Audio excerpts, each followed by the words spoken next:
Now let's talk about grouping the geometry in Houdini. So let's create a geometry node.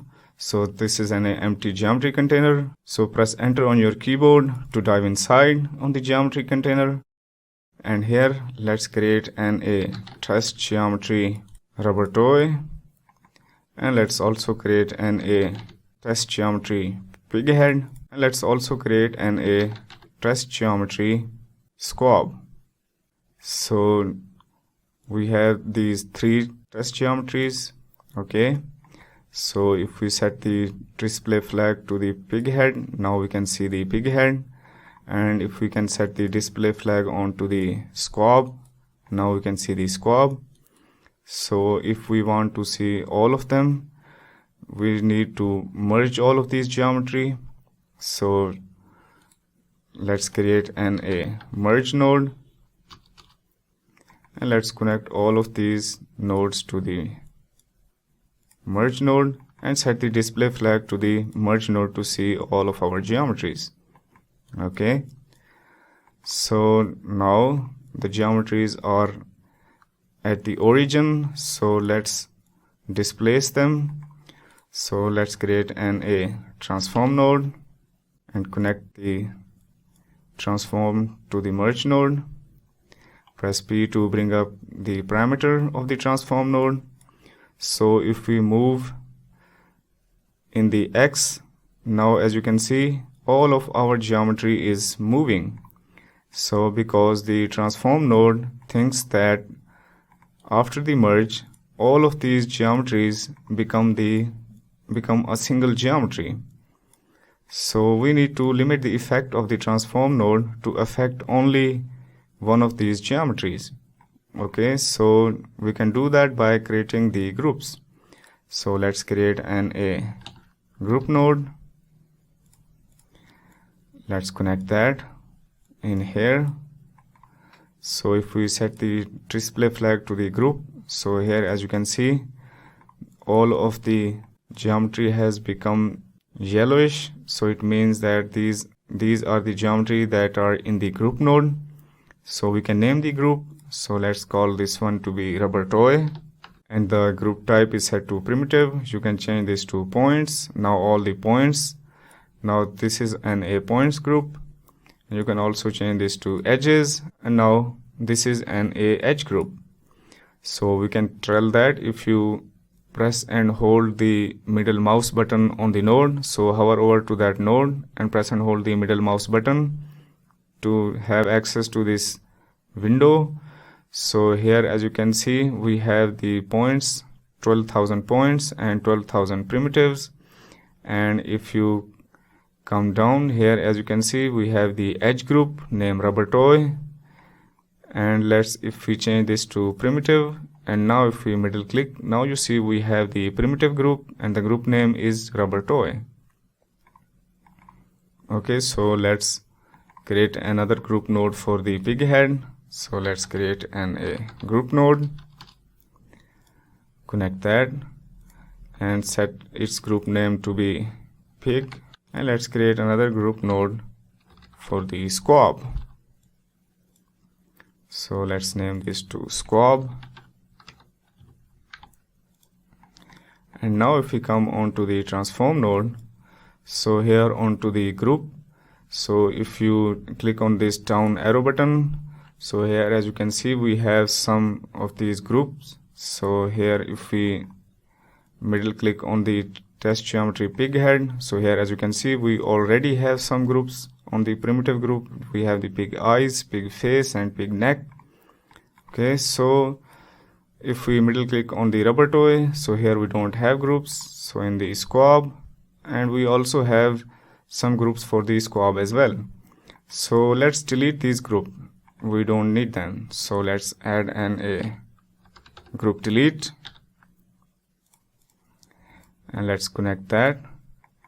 And here type the star to delete all of these groups. So now if we middle click on the group delete node, so here as you can see now we don't have any groups. So let's add a group node for the pig head as well. So press and hold the Alt key on your keyboard and drag the node to duplicate the node, and let's connect that for the pig head. So now if we middle click, now you see we don't have the groups for the pig head as well, and on the rubber toy we don't have any groups. So now let's go back onto the transform node and into the group. So let's select the pig, and now if I transform here, as you can see, now only the pig has been rotated. So let's create another transform node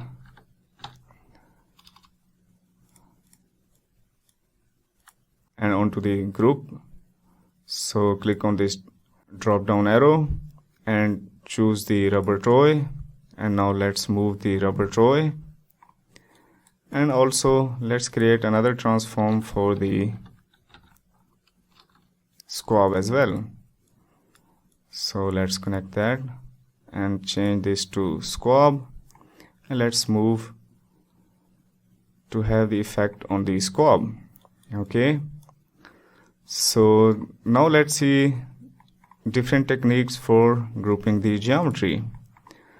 So let's create a test geometry rubber toy,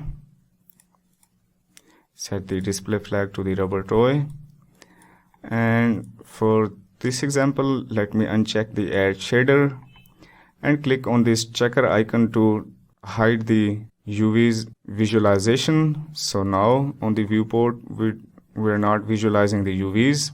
Okay, and let's add a group node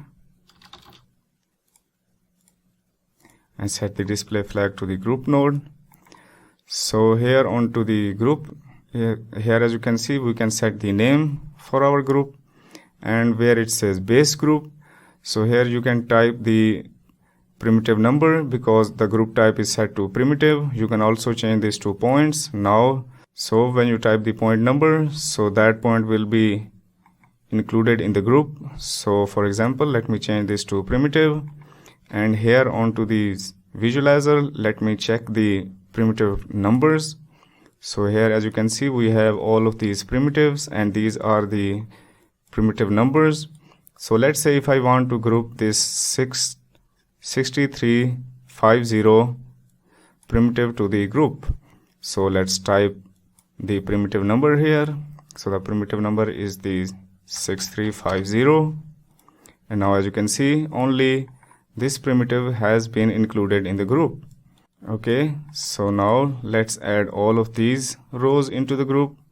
So we can say that 63 and 6357. So press space and type 63 and 57, and now this primitive has been included in the group as well. Okay, and you can also create the groups by clicking on this arrow icon. So if you click on this arrow icon and go into the viewport, now as you can see the primitives has been highlighted, so you can manually select the primitives that you want to be included in the group. So let me select this patch and press enter, and now as you can see that our base group has been filled with all of the primitive numbers that I have selected in the viewport. Okay, so let me disable the base group. You can also group the geometry in the bounding region, so let's enable that. So here as you can see we have the bounding box at the center of our geometry, so we can change the size of our bounding box. We can move the bounding box. Okay, so now all of the primitives that are in the bounds are included in the group, and you can also change these 2 points. Now our group type is the point group. Now we are grouping the points. Okay, and onto the bounding type we have the bounding sphere. So now there is a sphere in the viewport, so all of these group in this spherical region will be included in the group. And you can also change this to bounding objects. So the bounding object mean you can manually create your own bounding box geometry. So let me create a test geometry pig head. So here we have the pig head. So onto the group node, here as you can see we have two inputs. So let's connect the second input to the pig head and set the display flag to the group. And here onto the group node, let's change the bounding type to bounding object. And please note that the bounding object only supports points and the vertices group only. So as you can see, we have the pig head, so where our pig head is intersecting with the geometry, so all of these are included in the groups. And the bounding object only support the points group. So if I change this to primitive, here as you can see our group sub throws an error because it can't support the primitive group onto the bounding object. So you have to be on the points group to group the geometry. Okay, so let's uncheck the keep in bounding region, and here we have the keep by normals. So let me change this to primitive. So here we have the normal direction, and here we have the spread angle. So here as you can see, the geometry has been grouped according to the normals that are facing in the z direction. So that direction, because set it to z, so we can change this to y. So let's onto the y, set this to 1 and set the z to 0. So now as you can see, so for the primitives that have the normals pointing upward are included in the groups, and we can also change this to x. So now onto the x direction, the normal spread angle, we can adjust the spread angle to include more primitives into our group. Okay, and here we have the option include by edges. So here we have the min and max edge angle, so let me change this to edges. So here you can define the min and max edge angle to be included in the groups. So and you can also group the geometry by the edge length. So minimum edge length, so let's increase the value. So for this example, let's create a grid. Let's change the rows and column to 4 by 4, and let's select the selector tool from the tool menu, and here onto the primitive selection, let's change this to edges, and let's select these side edges, and here onto the viewport, hit tab on your keyboard to bring up the tab menu, and let's add a poly extrude node to extrude our geometry. So here let's select that. So here as you can see, now we have the different length of edges. Okay, so now let's create a group node. So let's change the group type to edges, and let me disable the base group and check the include by edges and the minimum edge length. So let's increase the minimum edge length amount.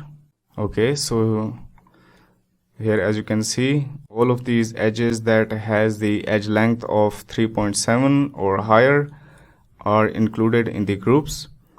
Okay, so if we change this to max edge length, so let's increase that. Okay, so here as you can see, so we are limiting the edge group to max of 3.6. So only the edges that have the length of 3.6 or lower are to be included in this group. So basically what it's doing, it's measuring the length of each edges and it's comparing by this value. So if the edge length are in that criteria, so these edges will be selected and included in the group. Okay, so let's uncheck the max edge length, and here we have the unshared edges. So all of the edges that are not sharing the point, these are selected. So it is very useful option for selecting these boundary edges. Okay, and here we have the keep by random chance. So if we enable that, so here we have the percentages. So now randomly our geometry will be selected into the group. So we can change this to a primitive group. So here, as you can see, now the group SOP is randomly selecting the primitives to be included in the group. Okay, so let's create a sphere create, and set the display flag onto the sphere, and right click and home all to frame our geometry. And here let's increase the rows and columns to add more divisions into our geometry. And let's create a group SOP, and let's connect that. Set the display flag to the group, uncheck the base group, and include keep by random chance. So here we can adjust the percentages, and here we have the global seed, and let's add a poly extrude node, and let's connect that to the poly extrude node. And here onto the group, let's select our group 6, or maybe let's rename our group to be random polys. And here onto the poly extrude, let's select our random polys group and increase the distance to add an extrusion. So here, as you can see, now we are randomly extruding our geometry. So divide into where it says connected components. So let's change this to individual elements to have the extrusion onto these individual primitives. Okay, so let's increase our distance and go back onto the group. We can change the percentages, and we can also change the seed to create a different random selection.